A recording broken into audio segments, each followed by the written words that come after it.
felicidad, los caminos de Dios, lo decíamos de haber encontrado al amigo doctor Ignacio Zuparo. Con Ignacio Zuparo tuvimos una entrevista el lunes, él desde Salto, ¿verdad? Y nos planteó allí. Nosotros lo seguíamos en X, no lo conocemos personalmente. Es un poco lo que decía Mariana hace un rato. La radio no tiene imagen, pero vos por tu hablar y por tu decir, vos ves a la persona. Y con Nacho me pasó eso. Yo lo sigo mucho en X, mi familia lo sigue en X. Y nos pareció una persona que estaba en la línea del programa y de la radio. Del programa y de la radio. Y bueno, hicimos esa entrevista el lunes. Fue gratísima, gratísima. Un hombre muy sencillo, pero muy claro y muy franco en su opinión. Y bueno, contactamos con él, hicimos esa entrevista y ahora lo tenemos como columnista también de Radio María. Para nosotros como programa, realmente un honor. Y bueno, vamos a compartir, Elvio, con Juan Carlos, con Mariana, contigo y con quien les habla este audio y lo recomiendo que lo escuchen con atención. Queridos oyentes, muy buenos días. Les habla acá Ignacio Zuparo, con la intención sincera de dejarles una reflexión en este espacio de encuentro, de fe y de verdad, que es este hermoso programa El Sol de la Mañana que se emite por Radio María. Es una alegría inmensa poder estar aquí, compartiendo con ustedes un tiempo que no busca entretener, sino más que nada iluminar. Un espacio distinto, donde todavía se puede hablar con libertad, con profundidad y con esperanza.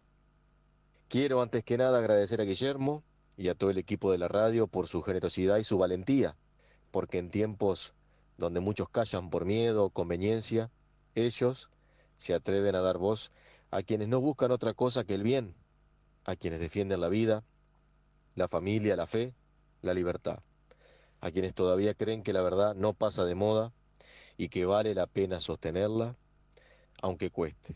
Vaya un gran saludo, un saludo cordial a todo el equipo del Sol de la Mañana.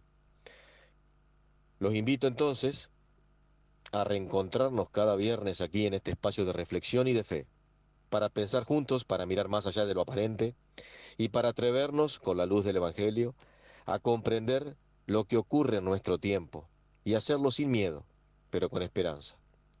Hoy quiero proponerles un tema que, aunque pueda parecer político, en realidad es profundamente moral y espiritual. Un tema que toca nuestra vida cotidiana, nuestras decisiones, nuestra libertad. Hoy quiero que nos preguntemos juntos, ¿qué es realmente el gobierno? Porque todo hablamos del gobierno, lo criticamos, lo sufrimos, lo esperamos, pero pocas veces nos detenemos a pensar qué es, para qué existe y hasta dónde debe llegar. Lo primero que nos surge en la cabeza siempre es que el gobierno nos debe cuidar, es lo que promete, pero ¿cuál es el resultado? Que termina dominando. En ese sentido, el gobierno siempre se nos presenta como un gran protector. Dice que quiere cuidarnos, protegernos, garantizarnos bienestar y seguridad. Pero en ese afán de cuidarnos, termina avanzando sobre nuestras vidas, sobre nuestras conciencias y sobre nuestra libertad. Nos promete bienestar, pero la financia arrebatándonos nuestra propiedad. Dice defendernos de los poderosos, pero él mismo se convierte en el más poderoso de todos. Proclama derechos, pero al mismo tiempo nos llena de deberes inventados, impuestos, regulaciones, restricciones. En nombre de la salud, te prohíbe la sal en la mesa, pero te invita a consumir marihuana. En nombre del cuidado animal, prohíbe los fuegos artificiales porque pueden molestar a los perros, pero permite y hasta celebra la muerte de un niño por nacer. Sal no, marihuana sí, proteger a los perros sí, proteger a los bebés no. Compasión o contradicción, cuidado o control. El gobierno dice cuidar tu cuerpo, pero descuida tu alma. Dice defender la vida, pero legaliza la muerte. Dice proteger a los débiles, pero destruye a la familia, que es la primera defensa del hombre frente a cualquier poder. Queridos hermanos, el problema no es el gobierno en sí, sino cuando el gobierno olvida su misión y pretende ocupar el lugar de Dios. Cuando ya no sirve, sino que manda. Cuando ya no custodia la ley, sino que se cree creador de la ley. Entonces aparece lo que podríamos llamar el ídolo del Estado, ese falso Dios que promete el cielo en la tierra, pero termina construyendo infiernos burocráticos donde todo está regulado, controlado y vigilado. Y este ídolo moderno tiene muchos templos, los ministerios, los decretos, las leyes, los presupuestos. Tiene sus sacerdotes, los políticos, los burócratas, y tiene su religión, la ideología del poder.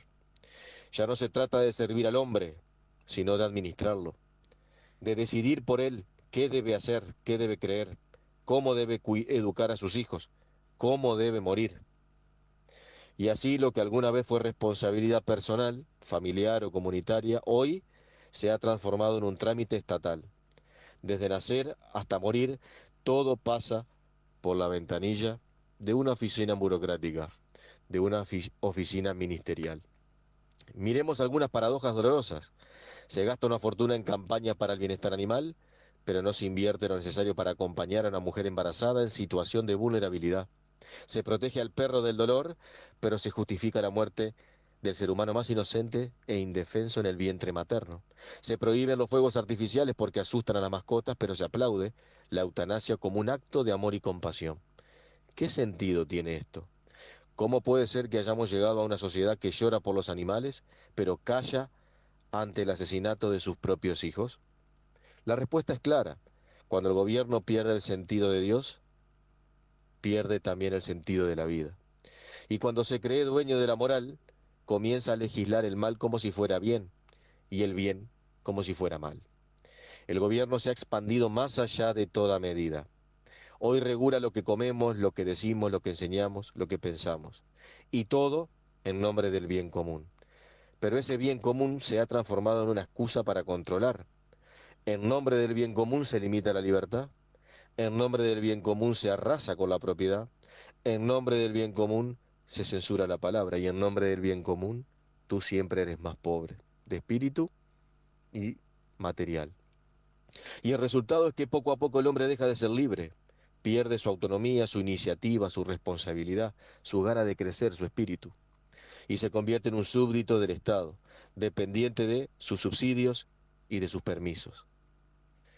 Pero hermanos, la libertad no es un regalo del gobierno, es un don de Dios, y ningún poder humano tiene derecho a condicionarla. La Iglesia, sabia y prudente, siempre enseñó que la autoridad es necesaria, pero también enseña que la autoridad solo es legítima cuando busca el bien común y respeta la ley moral, y fundamentalmente cuando respeta la dignidad humana y sus derechos naturales. La autoridad se ejerce legítimamente solo si busca el bien común y si los medios que emplea son moralmente lícitos, dice el catecismo. Cuando el gobierno se aparta de la ley de Dios, deja de ser autoridad y se convierte en tiranía. Por eso, nuestra obediencia al poder civil tiene un límite. No podemos obedecer lo que contradice la ley natural, la ley eterna, la ley divina, porque eso es una ley injusta. San Pedro lo dijo con valentía, ante el Sanedrín. Hay que obedecer a Dios antes que a los hombres. Y esa es la clave. El cristiano respeta las leyes, pero no adora al Estado. Ama a su patria, pero no confunde al gobierno con Dios. Y cuando el poder se vuelve injusto, tiene el deber moral de denunciarlo con firmeza y con verdad. La verdadera libertad no consiste en hacer lo que uno quiere, sino en hacer lo que se debe. Cristo nos liberó del pecado, no de la verdad. Y esa libertad interior es la que el gobierno no puede ni debe tocar.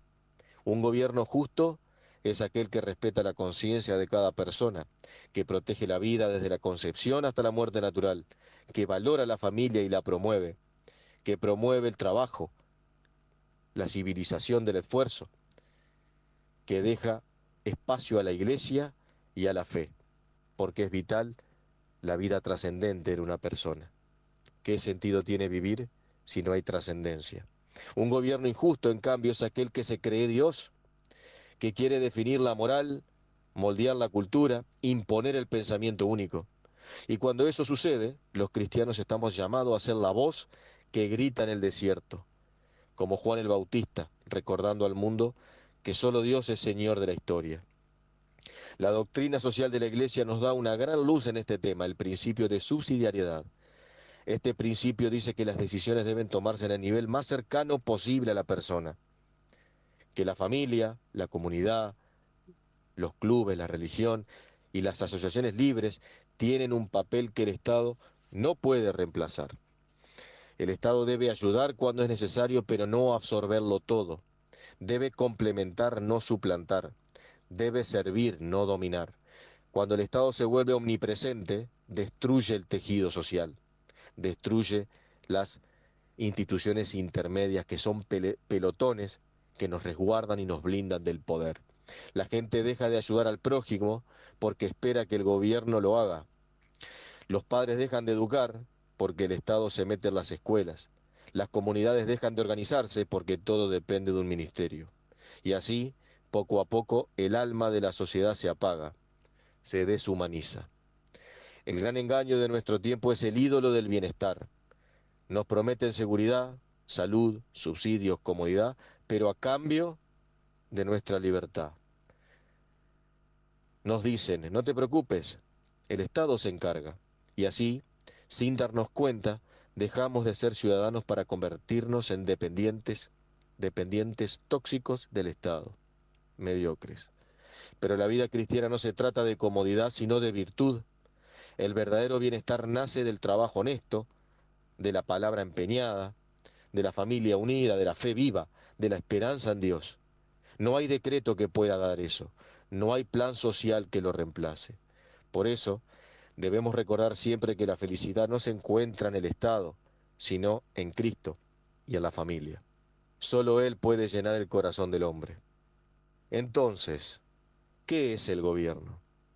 El gobierno es una institución necesaria, sí, pero limitada. Está al servicio del orden y de la justicia, no del control. Debe proteger, no imponer. Debe cuidar la libertad, no restringirla. Gobernar es servir, no dominar. Gobernar es cuidar lo que Dios creó, no manipularlo. Es garantizar que la verdad y la justicia puedan florecer, no sustituirlas por ideologías. Un gobierno verdaderamente justo es aquel que reconoce que existe una ley por encima de todas las leyes, la ley de Dios, la ley moral, la ley natural, y que ningún decreto humano puede contradecirla. En definitiva, queridos oyentes, no nos dejemos engañar por las falsas promesas del poder. No pongamos nuestra esperanza en los gobiernos, porque todos ellos pasan. La verdadera esperanza está en Dios, que no cambia, que no miente, que no abandona. El gobierno puede dar y quitar, pero solo Dios salva. El gobierno puede prometer libertad, pero solo Cristo la otorga plenamente. El gobierno puede regular la vida exterior, pero solo el Espíritu Santo transforma el corazón.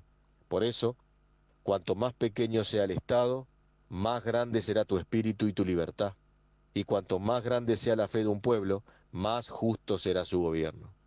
Pidamos entonces al Señor que ilumine a nuestros gobernantes, que les conceda sabiduría, humildad y respeto a Dios.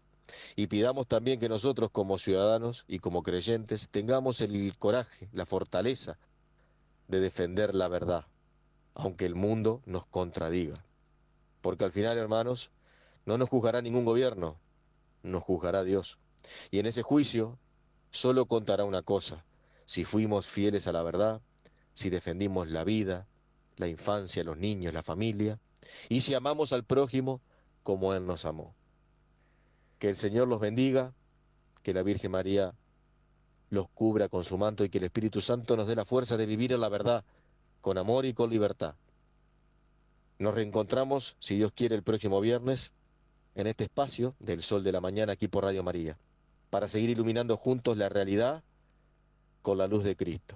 Un abrazo grande y que Dios los bendiga siempre. El viento golpea, la noche es feroz, pero aquí seguimos con fuerza y con voz. No hay muro que frene este corazón, somos un río